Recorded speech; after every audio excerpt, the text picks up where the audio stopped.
family. God bless you in Jesus' mighty name. Welcome back to my channel. My name is MJ, where we'll talk all things autism. Happy Wednesday to you. Oh my goodness. So today is the last day of January. So I'm going to tell you guys happy February in advance. I hope January treated you well. My goodness, it just went and it's over. Wow. So anyway, happy Wednesday to you. Happy new month also in advance.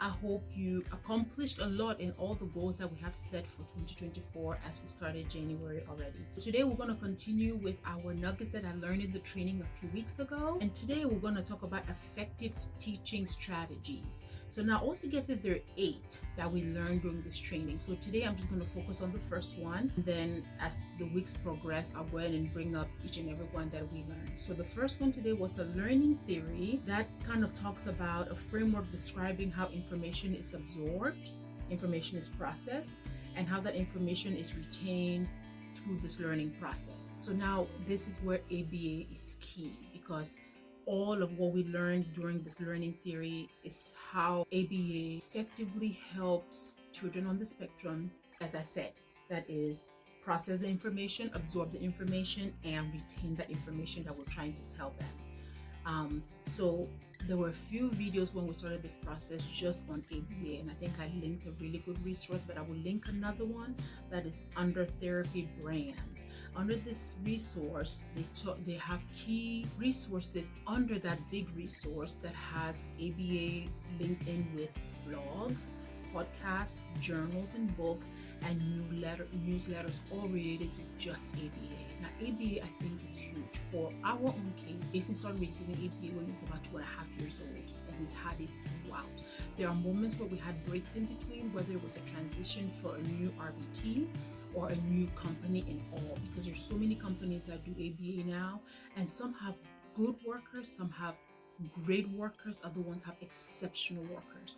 Now the one thing is just knowing which one will work best for your kid, the schedule, and then also knowing one thing that we also learn is best environment where your child can learn, whether it's in home or out in the community. So now some ABA companies have clinics where you're actually able to drive there, and then they will teach your kiddo on site, or some of the time they'll come into your home and teach your child that way. So I encourage you guys to check out that link that I'll link in the description below. The location is key, where they're most motivated to learn. And when we speak of out in the community, it can also be in school, because some kids do exceptionally well in school, but then when they get home it's so hard for them to, whether it's focus because it's their natural environment or whatever it may be.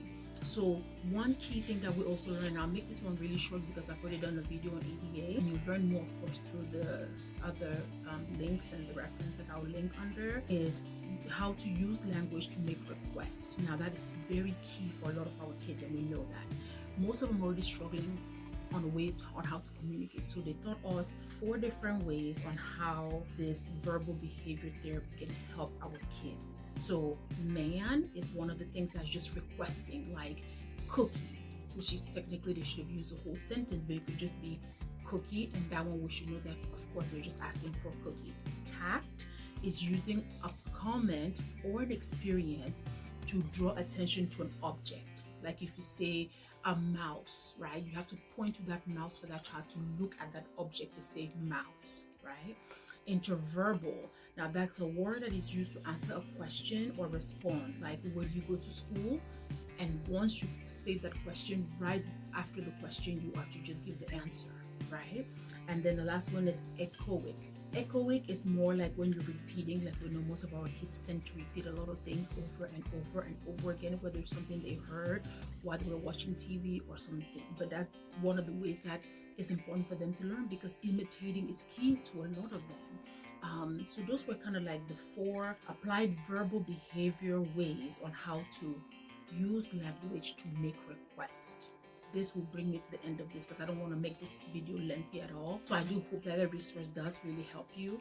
Next week, Wednesday, we'll go into our next effective teaching strategy for our kids. So I hope you check out that resource. It had a lot of good key things that I think can really help not only us caregivers, also teachers that are in school just needing additional assistance on how to help our kids while they're in that learning environment. Okay, family, I hope you have a fantastic last couple of hours of January 2024, and I hope February starts off great for you. Once again, happy new month to you, and I'll see you guys on Friday's video. Take care, and remember, Jesus Christ is the same yesterday, today, and forevermore. God bless you, family. Have a fantastic rest of your day.